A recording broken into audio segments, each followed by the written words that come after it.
신약성경 239페이지입니다. 로마서 1장 24절부터 마지막 32절 말씀까지 다 같이 한 목소리로 같이 합독하도록 하겠습니다.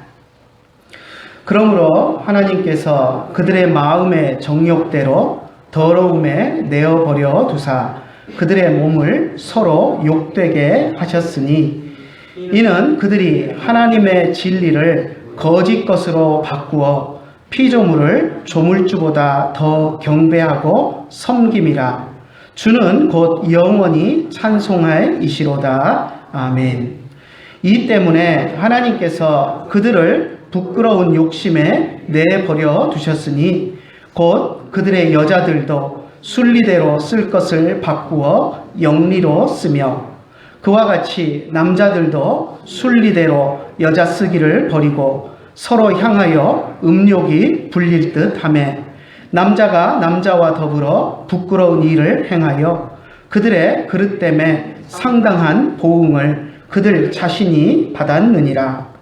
또한 그들이 마음에 하나님 두기를 싫어하며 하나님께서 그들을 그 상실한 마음대로 내버려 두사 합당하지 못한 일을 하게 하셨으니 곧 모든 불의, 추악, 탐욕, 악의가 가득한 자요 시기, 살인, 분쟁, 사기, 악독이 가득한 자요 수군수군하는 자요 비방하는 자요 하나님께서 미워하시는 자요 능욕하는 자요 교만한 자요 자랑하는 자요 악을 도모하는 자요 부모를 거역하는 자요 우매한 자요 배약하는 자요 무정한 자요 무자비한 자라.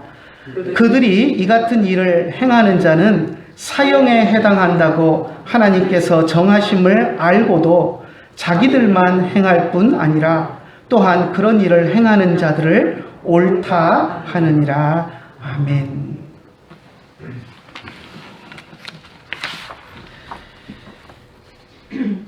지난주에 우리는 로마서 1장 18절에 나오는 하나님의 진노라는 아주 무거운 주제를 가지고 깊이 고민하고 또 생각했었습니다. 그런데 오늘 우리가 읽은 본문에 나오는 주제도 그리 가벼워 보이지 않습니다. 우리가 신학에서 이야기하는 하나님의 선택과 하나님의 유기라는 아주 어렵고 무거운 주제를 다루고 있는데요. 오늘 본문에 보니까 우리가 읽은 본문 24절부터 32절에 보면 내버려 두사라는 단어가 3번 나오는 것을 보게 됩니다. 그리고 내버려 두사라는 이 표현 뒤에는 어김없이 죄의 목록들이 등장합니다. 내버려 두사라는 이 표현과 그 뒤를 따라 나오는 죄의 목록들과의 그런 관계를, 인과관계를 살펴보면 죄의 목록들이 한편으로는 하나님이 사람들을 내버려 버리신 원인이나 이유로 해석될 수도 있고요. 또 다른 한편으로는 하나님이 내버려 두신 결과로 그런 죄들을 짓게 되었다라고 볼 수도 있습니다. 1차적으로는 우리가 생각해야 하는 것이 무엇이냐면 사람들 안에는 오늘 본문에서 언급하고 있는 수많은 그러한 죄악들, 그런 죄들이 원래부터 사람들 안에 있었다라는 것입니다. 그런 죄인을 하나님께서 어떤 사람들에게는 선택해서 은혜를 주시고 죄를 용서하시고 구원하셨지만 또 어떤 사람들은 그냥 죄 가운데 내버려 두셔서 그 사람들이 원래 자신들이 짓던 죄를 그냥 계속 지으면서 살아가게 하셨다라는 것입니다. 그래서 본문에 나오는 죄의 목록들이 하나님의 버림받기 전부터 인간들이 항상 지었던 죄의 목록들이기 때문에 항상 죄를 짓고 있는 상태였기 때문에 버림받게 된 원인이다라고 말할 수도 있지만 만약 하나님의 선택을 받았다면 그 죄에서 벗어날 길이 있었는데 하나님의 선택을 받지 못하고 하나님의 내버려 두심, 버림을 받음으로써 죄 가운데서 벗어나지 못한 것을 생각하면 그 죄의 목록들이 하나님이 버려두신 결과다라고 생각할 수 있습니다. 제가 볼 때는 이것을 어느 것이 옳다, 원인이 맞다, 결과가 맞다 하고 따지는 것보다는 두 가지 의미를 다 포함하는 그런 이중적인 의미로 해석하는 것이 맞을 것 같습니다. 원인이면서 동시에 또 결과도 되기 때문입니다. 아무튼 오늘 본문을 통해서 사도 바울은 하나님의 은혜를 받지 못하고 하나님의 버림받은 사람들이 자신들의 생각과 판단으로 할 수 있는 것은 이와 같이 온갖 더러운 생각들과 죄악된 결과물을 낳는 것밖에는 할 수 없다라는 것을 분명하게 말했습니다.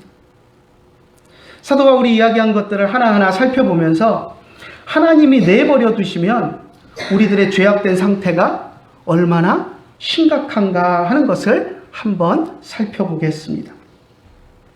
자, 첫 번째, 하나님께서 사람들에게 은혜를 주시지 않고 사람들을 그냥 내버려 두시면 사람들은 우상숭배에 빠져들 수밖에 없습니다.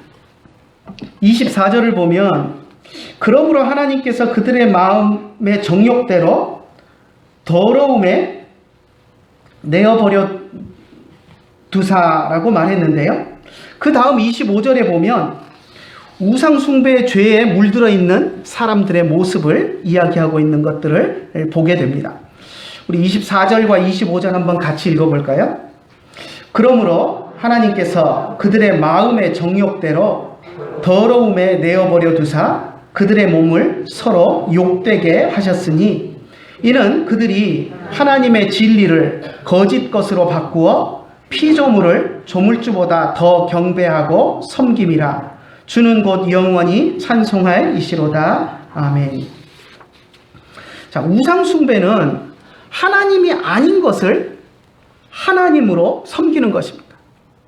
하나님께서 우리들에게 은혜를 주시지 않고 내버려 두시면 우리들은 어리석어서 스스로 하나님에 대해서 알 길이 전혀 없습니다. 도대체 우리를 지으신 분이 누구시고 어떤 분이시고 하는 것을 하나님이 우리에게 알려주시지 않으면 우리는 알 길이 전혀 없고, 그래서 우리를 지으신 하나님을 섬길 수 있는 방법이 전혀 없습니다. 하나님이 어떤 분이신지, 하나님을 어떻게 섬겨야 바른 것인지 하나님께서 우리에게 직접 말씀해 주시고 계시해 주시지 않으면 우리들은 하나님을 바르게 예배하거나 섬길 수 없습니다. 그래서 우리 인간 안에는 종교심이 있다라고 이야기를 하는데요.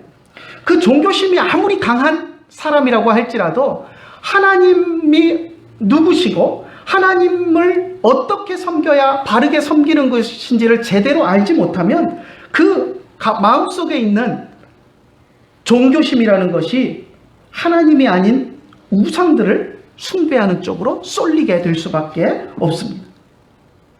창조주 하나님을 예배하는 것이 아니라 하나님이 세상에 만들어 놓은 피조물들, 우리와 같이 하나님이 지어 놓으신 것 중에 하나를 어리석게도 택해서 그것을 하나님인 것처럼 신인 것처럼 숭배하고 섬기는 그런 쪽으로 갈 수밖에 없다는 것입니다.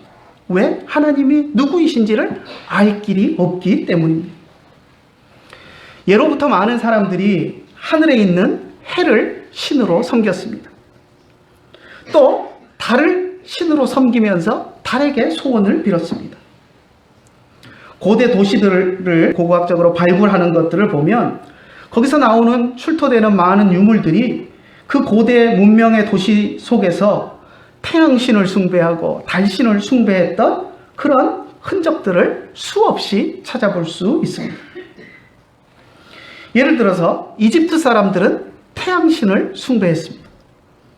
또 메소포타미아 문명이라고 우리가 부르는 티그리스 유프라테스 강 유역의 사람들, 우리 아브라함의 고향이었던 갈대아 우르 지역의 사람들은 달신을 숭배했습니다.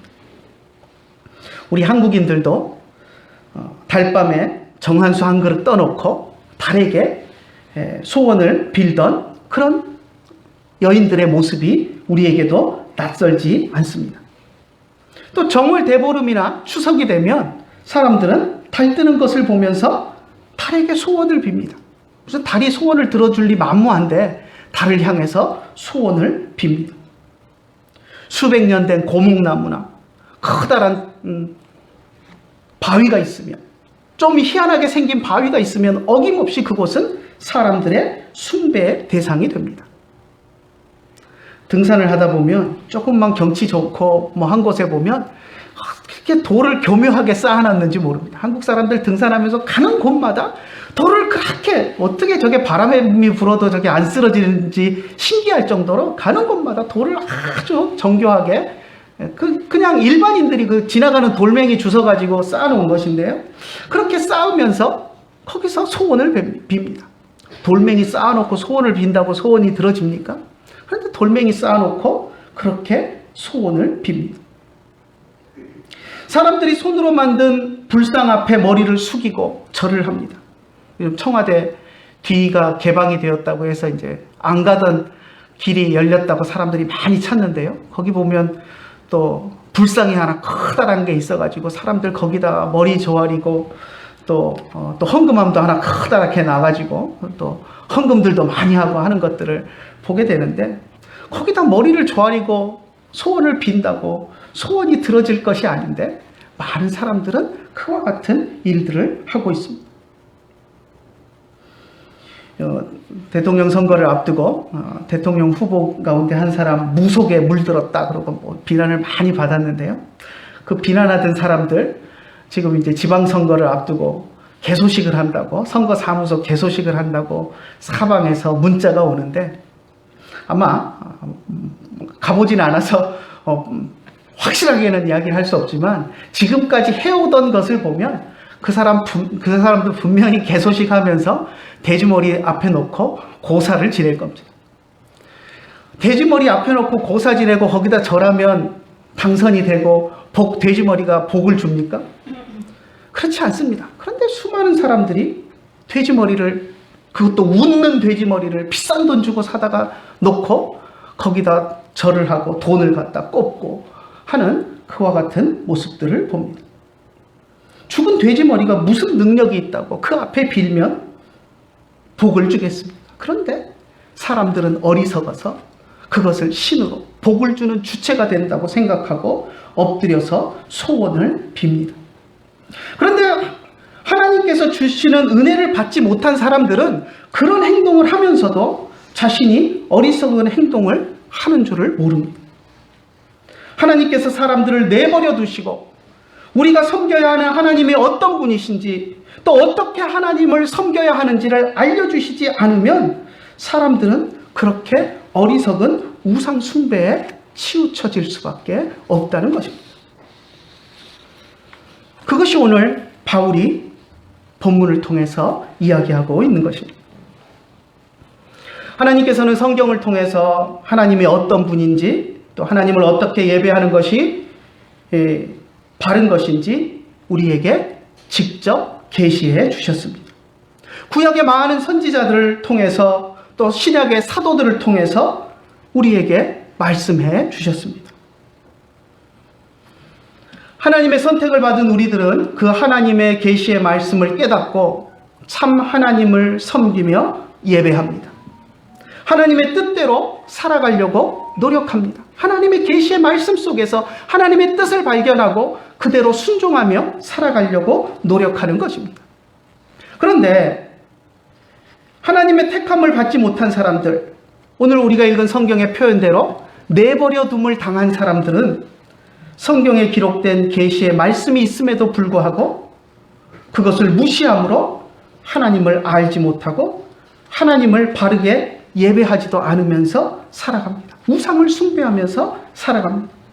여전히 하나님이 아닌 것을 하나님인 것처럼 우상으로 숭배하고 살아가고 있는 것입니다.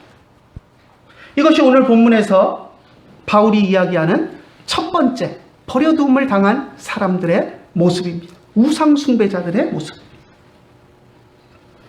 자, 두 번째, 하나님께서 사람들에게 은혜를 주시지 않고 내버려 두시면 사람들은 어리석어서 순리대로 행하지 못하고 영리로 행합니다. 자, 순리는 하나님이 창조하신 창조의 법칙을 이야기합니다. 그런데 그 창조의 법칙대로 순응하며 행동하지 않고 그것에 역행하여 행동하는 그것은 죄입니다. 하나님의 창조의 법칙에 순리대로 순종하지 않고 역행하는 죄의 대표적인 예가 동성연애입니다. 오늘 우리가 읽은 본문에 나옵니다. 26절과 27절 한번 같이 읽어볼까요? 이 때문에 하나님께서 그들을 부끄러운 욕심에 내버려 두셨으니 곧 그들의 여자들도 순리대로 쓸 것을 바꾸어 영리로 쓰며 그와 같이 남자들도 순리대로 여자 쓰기를 버리고 서로 향하여 음욕이 불릴 듯하며 남자가 남자와 더불어 부끄러운 일을 행하여 그들의 그릇됨에 상당한 보응을 그들 자신이 받았느니라. 하나님께서는 한 남자가 한 여자와 결혼해서 가정을 이루는 법칙을 만드셨습니다. 이것이 창조의 원리입니다. 누가 보아도 그것은 당연한 순리입니다. 그것을 무슨 심오한 법칙을 깨달아야 알 수 있는, 공부를 많이 해야 알 수 있는 그러한 비밀스러운 것이 아닙니다. 누구나 알 수 있는 그냥 단순한 창조의 원리입니다. 암수가 짝을 이루어서 살아가는 것은 하찮은 미물인 짐승들도 다 아는 그런 당연한 순리입니다. 그런데 하나님께 은혜를 입지 못한 사람들은 그 당연한 순리를 거슬러서 역으로 행동합니다. 그래서 남자가 남자를 향하여서 여자가 여자를 향하여서 성적인 욕망이 부릴 듯 일어납니다. 그리고 순리에 맞지 않는 부끄러운 일들을 행합니다. 그러면서 그것이 자연적인 것이다. 태어나면서부터 우리에게 있는 천성이다. 이렇게 억지 주장을 해댑니다. 성경은 이미 소돔과 고모라가 멸망하던 시절부터 인간들 사이에는 동성연애라는 죄가 들끓었던 것을 보여줍니다. 그리고 그것이 분명하게 하나님 앞에서 죄라는 것을 분명하게 선언합니다. 레위기 18장 22절을 한번 볼까요? 하나님이 율법을 주시면서 분명히 동성연애는 죄다, 하나님 앞에 가증한 것이다 라고 이야기합니다. 한번 읽어볼까요? 너는 여자와 동침함 같이 남자와 동침하지 말라. 이는 가증한 일이니라. 남자와 여자가 가정을 이루고 결혼을 하고 성적인 관계를 갖는 것이 하나님의 법칙이지, 남자가 남자와 여자가 여자와 그렇게 성적인 관계를 갖는 것들은 부끄러운 일이다, 가증한 것이다, 하나님이 싫어하시는 죄악이다라는 것을 분명하게 이야기합니다. 오늘 성경에서도 사도 바울은 동성애가 하나님 앞에서 부끄러운 죄악이다라는 것을 분명히 말했습니다. 순리를 영리로 바꾸는 것이다. 하나님의 법칙에 순응하는 것이 아니라 그것을 거스르는 잘못된 행동이다라고 분명하게 말했습니다. 왜 이것을 말했겠습니까? 사도 바울 시대에도 로마 시안에, 지금 로마 교회인들을 향해서, 로마 교회 성도들을 향해서 로마서를 쓰고 있는데, 로마 시 안에서도 동성연애를 하는 사람들이 무수히 있었기 때문입니다. 오늘날 우리 사회 속에서도 그런 사람들이 있습니다. 그런 사람들의 마음에는 하나님이 없기 때문에 하나님이 어떻게 말씀하셨는가 하는 것에는 그들은 관심이 전혀 없습니다. 자신들이 생각하는 대로 행동하고 그것이 옳다고 주장하는 것입니다. 동성연애를 옹호하는 사람들은 그것이 각자 타고난 본성에서 나오는 개인적인 성향이다, 이렇게 주장을 합니다. 어떻게 보면 한편으로는 또 맞는 말인지도 모르겠습니다. 왜냐하면 타락한 인간의 본성은 죄악된 본성이기 때문입니다. 그러니까 이건 본성적인 것이다 라고 이야기하는 그 자체가 죄악된 본성에서 나오는 것이기 때문에 한편으로는 본성적이다라는 말이 맞을 수도 있습니다. 하지만 그것은 하나님의 자연의 법칙, 하나님이 만드신 창조의 법칙에는 거슬리는 것입니다. 죄악된 인간의 본성에는 합한 것인지 몰라도 하나님이 원하시는 창조의 원리에는 맞지 않는 것이라는 것을 우리가 분명히 알아야 합니다. 그러니까 하나님을 무시하고 사는 죄악된 사람들에게 나오는 본성은 죄악된 본성밖에 없으니까 그런 것을 생각하면 죄악된 인간의 타고난 본성에서 나오는 것이다 라고 하는 측면에서 본다면 동성연애는 타고난 본성에서 나오는 것이다 라고 말하는 것도 어떻게 보면 틀린 말은 아닐 수 있습니다. 하지만 그것은 하나님의 창조의 법칙에는 분명히 역행하는 것입니다. 하나님의 은혜를 입은 사람들은 그것을 깨닫습니다. 동성연애가 하나님이 정하신 순리, 즉 창조의 법칙에 어긋난다라는 것을 분명하게 깨닫습니다. 하나님께서 계시해 주신 성경 말씀의 근거에서 그것을 알게 됩니다. 혹시 자신 안에 죄악된 본성이 있어서 그것을 따라가려 하다가도 하나님이 원하시는 순리에 어긋나는 일이라는 것을 성경을 통해서 알게 되면 본성을 따라 행하지 않고, 죄악된 본성을 따라서 행하지 않고 하나님의 말씀에 입각해서 순리대로 행동하려고 몸부림을 칩니다. 그것이 하나님의 선택받은 사람들의 모습입니다. 하지만 하나님의 은혜를 체험하지 못한 사람들, 하나님께서 내버려 두신 사람들은 자신의 죄악된 본성에서 나오는 그 죄악된 행동들을 그대로 옳다고 고집하고 우기며 따라가게 되는 것입니다. 하지만 우리들은 우리들의 죄악된 본성이 옳다고 말하는 것을 따라가지 말고 하나님께서 우리들에게 은혜 가운데 계시해 주신 성경 말씀이 무엇이 옳다고 말하는지를 보고 그것을 가지고 판가름하고 그것을 따라가려고 노력해야 합니다. 순리를 따르지 않고 영리로 따라가는 것은 하나님께서 내버려 두신 사람들, 하나님께 내버려 둠을 당한 사람들의 특징일 뿐이기 때문입니다. 자, 마지막으로 세 번째, 하나님께서 사람들에게 은혜를 주시지 않고 내버려 두시면 사람들은 어리석어서 온갖 부정한 죄를 짓습니다. 사도 바울이 그 다양한 죄들을 나열해서 우리들에게 리얼하게 보여줍니다.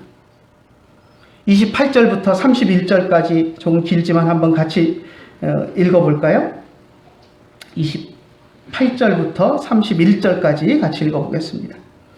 또한 그들이 마음에 하나님 두기를 싫어하며 하나님께서 그들을 그 상실한 마음대로 내버려 두사 합당하지 못한 일을 하게 하셨으니 곧 모든 불의, 추악, 탐욕, 악의가 가득한 자요, 시기, 살인, 분쟁, 사기, 악독이 가득한 자요, 수군수군하는 자요, 비방하는 자요, 하나님께서 미워하는 자요, 능욕하는 자요, 교만한 자요, 자랑하는 자요, 악을 도모하는 자요, 부모를 거역하는 자요, 우매한 자요, 배약하는 자요, 무정한 자요, 무자비한 자라. 온갖 종류의 우리가 머릿속에서 생각하고 끄집어낼 수 있는 어떤 죄의 악한 것의 종류들은 다 나열하고 있는 것 같습니다. 여기 보면 어떤 사람들은 이것을 바울이 어떤 순서대로 이야기를 했는가, 이걸 어떤 순서대로 이야기했는가 이것을 분석해 보려고 노력하는데 그거는 의미가 없는 일인 것 같아요. 제가 볼 때 바울이 온갖 종류의 죄들을 생각하면서 그냥 머릿속에 떠오르는 대로 죄를 그냥 나열한 것이 아닌가 하는 생각을 해봅니다. 몇 가지를 좀 살펴보면 첫 번째 이야기하는 악덕은 불의입니다. 불의. 의롭지 않은 것들, 의롭지 않은 행동들. 오늘날 의로움의 기준이 상대적인 것이 되어버렸습니다. 세상 사람들은 의로움의 기준을 상대적으로 이야기합니다. 그래서 나에게 의로운 것이 딴 사람에게는 의롭지 않은 것이 될 수도 있고, 대한민국에서는 의로운 것이 다른 나라에 가면 의롭지 않은 것이 될 수도 있고, 그냥 다 상대적으로 이렇게 이야기를 합니다. 그래서 사람들마다 옳고 그름에 대한 의견들이 분분합니다. 하지만 여기서 이야기하는 불의는 그런 상대적인 것이 아니라 하나님이 말씀하시는 절대적인 의에 근거하는 것입니다. 하나님이 정하신 기준과 법칙을 따르지 않는 것이 성경이 말하는 불의입니다. 두 번째 이야기하는 추악. 추악은 더럽고 추잡한 죄를 이야기합니다. 죄도 여러 가지가 있겠지만 모든 사람들이 볼 때 어떻게 저럴 수 있는가 하는 그런 아연 질색이 튀어나올 수 있는 그런 추악한 죄를 이야기합니다. 죄 가운데서도 정말 저질스럽고 악랄한 죄를 의미합니다. 그 다음에 탐욕도 이야기하죠. 탐욕. 사실 인간의 마음속에는 누구나 다 욕심이 있습니다. 욕망이 있습니다. 근데 그것을 다 잘못된 것이다 라고 이야기할 수는 없습니다. 출세를 위한 욕망도 있고요. 좋은 것을 배부르게 먹고 싶은 음식에 대한 욕망도 있고, 좋은 집에서 좋은 옷 입고 좋은 것을 누리고 살고 싶은 욕망들이 누구에게나 있습니다. 그것을 나쁘다고 할 수는 없습니다. 적당한 욕망을 가지고 그것을 실현하기 위해서 노력하는 것은 삶을 건강하게 만듭니다. 하지만 그 욕망이 지나치면 탐욕이 됩니다. 그것을 이루기 위해서 수단과 방법을 가리지 않고 죄를 짓기 때문입니다.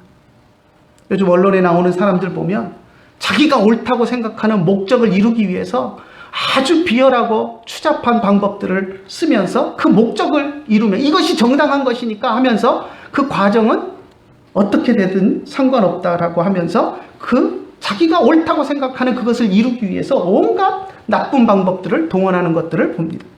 그것이 탐욕입니다. 자기가 옳다고 생각하는 그것을 이루기 위해서 그것에 욕심을 버리지 못하고 그것을 이루기 위해서 온갖 나쁜 일을 저지르게 되는 것. 그것이 탐욕의 모습인 것입니다. 또 교묘하게 자신의 힘과 권력을 이용해서 저지르는 그러한 일들, 이런 것들은 그 다음에 나오는 악의라고 우리가 볼 수 있고요. 그 외에도 시기, 남을 질투하고 시기하고 그래서 비방하고 하는 것들, 사람을 죽이는 살인, 여기서 살인은 꼭 칼 들고 사람을 죽이는 것만 의미하는 것이 아니라 인격적으로 사람을 살인하는 그러한 것들도, 인격적인 살인도 포함됩니다. 분쟁, 계속 사람을 파랑짓게 만들고 싸우게 만들고 분열하게 만들고 그러한 것들을 이용해서 이득을 취하려고 하는 그런 분쟁과 분열을 획책하는 것들, 다른 사람을 속이고 사기치는 것들, 온갖 악한 것들, 뒤에서 수군수군하고 남을 비방하고 능욕하고 자기 자신을 자랑하고 교만한 행동을 하는 것, 온갖 종류의 악들을 사도 바울이 다 이야기합니다. 약속을 지키지 않는 것, 다른 사람에게 자비를 베풀지 않고 무자비한 것, 부모를 거역하는 것, 우리의 머릿속에서 나올 수 있는 악한 모든 것들을 다 이야기하면서 그러한 악의 모든 것들이 하나님께 버림을 받은, 하나님에게서 내버려 둠을 당한 사람들이 저지를 수밖에 없는, 그렇게 흘러갈 수밖에 없는 결과다라고 이야기하고 있습니다. 하나님의 내버려 두심을 당한 사람들은 스스로 이런 죄를 지을 뿐만 아니라 또 그런 죄를 짓는 사람들을 옹호하고 또 편을 듭니다. 그래서 사회 전체 분위기를 죄악 가운데로, 죄악된 분위기로 몰아갑니다. 마지막 32절을 한번 볼까요? 그들이 이 같은 일을 행하는 자는 사형에 해당한다고 하나님께서 정하심을 알고도 자기들만 행할 뿐 아니라 또한 그런 일을 행하는 자들을 옳다 하느니라.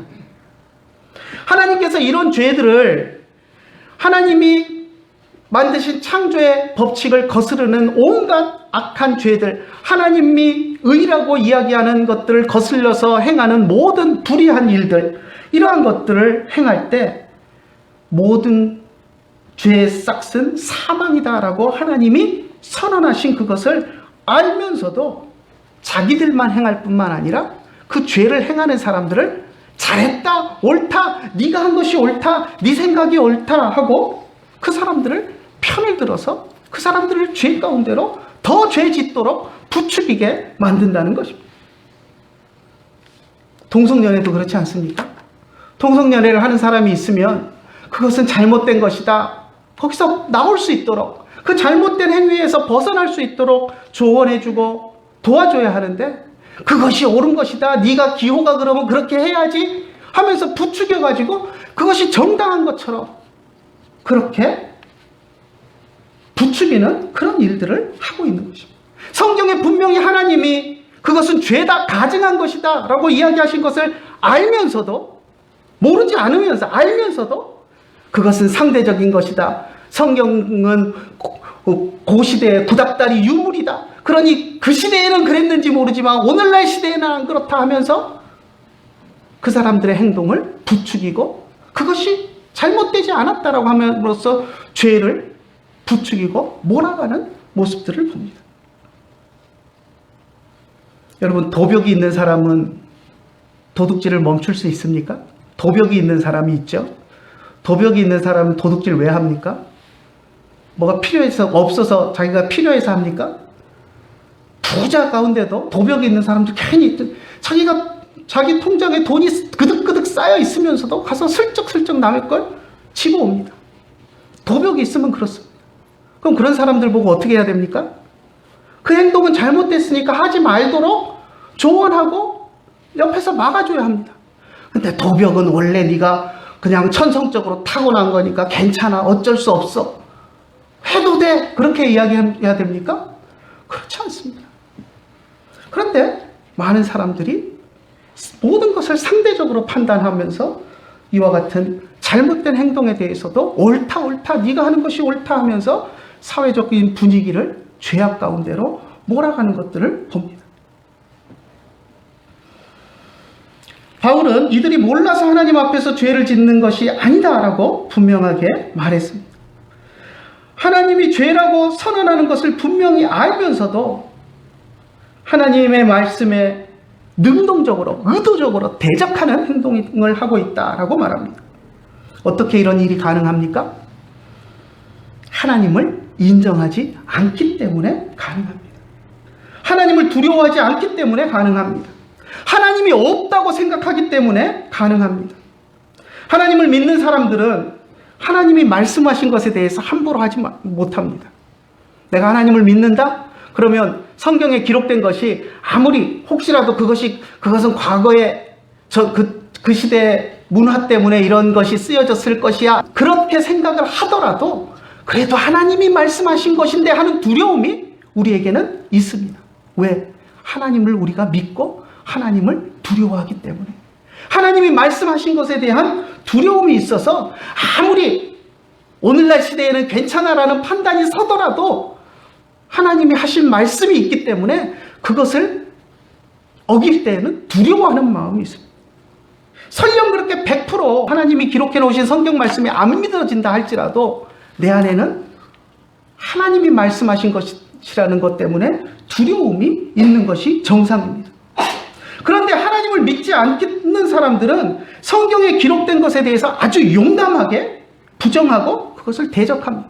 내 안에 하나님이 없으니까 성경에 하나님이 말씀하셨다라는 것 그 자체는 아무짝에도 꺼리낌 없이 행동하는 겁니다. 내가 판단할 때 그것은 오늘날 시대에 옳지 않아 그러면 그냥 쓰레기처럼 내버려버립니다.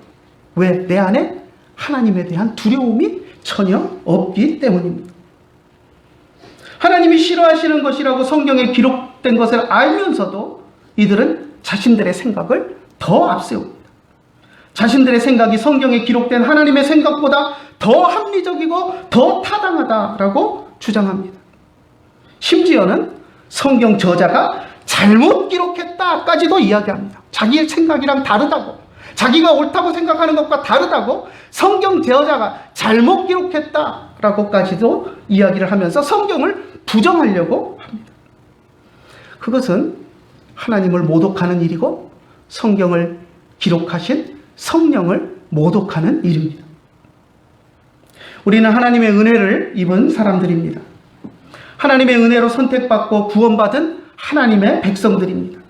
그렇기 때문에 우리들은 죄악 가운데로 따라가서는 안 됩니다. 죄악 가운데 내버려둔 자들처럼 살아가서는 안 됩니다. 죄악의 길, 악인의 길을 따라가서는 안 됩니다. 그래서 다윗이 시편 1편에서 복 있는 사람은 악인의 길을 따르지 아니하고 죄인의 길에 서지 아니하고 오만한 자의 자리에 앉지 않는다라고 말했습니다. 세상 사람들이 지 아무리 똑똑하다 그러면서 하나님을 거역하는 길이 옳다고 주장을 하고 나서도 우리는 그것을 따라가는 것이 아니라 하나님의 말씀을 따라가야 하는 것입니다. 내 생각으로 내 가치의 기준으로 판단하지 않고 하나님의 말씀을 기준으로 판단하고 하나님의 말씀을 따르며 살아가는 것이 내버려둠을 당하지 않은 선택받은 하나님의 백성의 삶인 것입니다. 하나님 앞에서 늘 두렵고 떨리는 마음으로 정직하게 살아가시는 여러분들이 되시기를 간절히 축원합니다. 하나님의 말씀을 따라서 하나님의 창조 원리대로 순응하면서 살아가는 여러분들이 되시기를 간절히 축원합니다. 기도하겠습니다. 하나님 아버지 은혜를 감사합니다. 오늘 이 아침에 우리가 하나님 앞에 예배하며 사도 바울의 음성을 통하여서 하나님이 우리에게 말씀하시는 하나님의 음성을 듣습니다. 하나님께 버려둠을 당한 사람들의 죄악된 모습을 우리가 성경을 통하여서 보았습니다. 하나님, 우리는 하나님의 택함받은 하나님의 백성임을 믿습니다. 하나님, 죄악된 것에서 우리를 건지시기 위해서 우리를 택하시고 아무 공로 없는 우리들을 하나님이 사랑하셔서 택하시고 하나님 백성 삼아주시고 죄악 가운데 버려두지 아니하심을 감사합니다. 하나님, 우리가 이 세상을 살아갈 때 버려짐을 당한 사람들의 모습처럼 살아가지 않도록 인도하여 주시고 죄악던 것을 떠나서 하나님의 뜻이 무엇인지 하나님이 성경에 계시해 주신 것들을 바라보며 하나님을 바르게 섬기고 하나님이 우리에게 가르치시는 모습대로 의롭게 하나님이 이야기하시는 정의를 따라서 살아가는 우리들이 될 수 있도록 인도하여 주시옵소서. 온갖 우상 숭배와 더러운 것들, 죄악들 다 버리고 하나님의 백성으로 거룩하게 살아갈 수 있도록 성령이 날마다 우리를 붙들고 인도하여 주실 줄 믿사옵고 우리 주 예수님의 이름으로 기도드리옵나이다. 아멘. 우리 평안 나눔하겠습니다. 베아타 샬롬, 우베이트카 샬롬, 베콜 아쉐르 레카 샬롬. 다 같이 찬송가 311장 보시고 축도함으로 예배 마치겠습니다.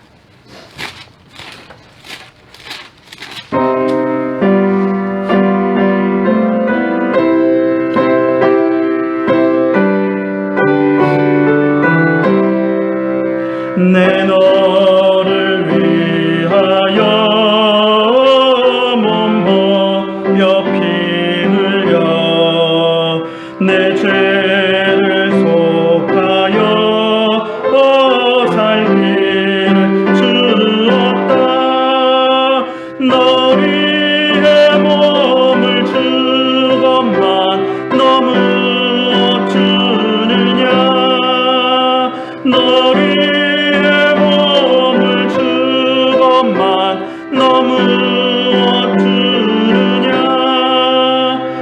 기도하겠습니다.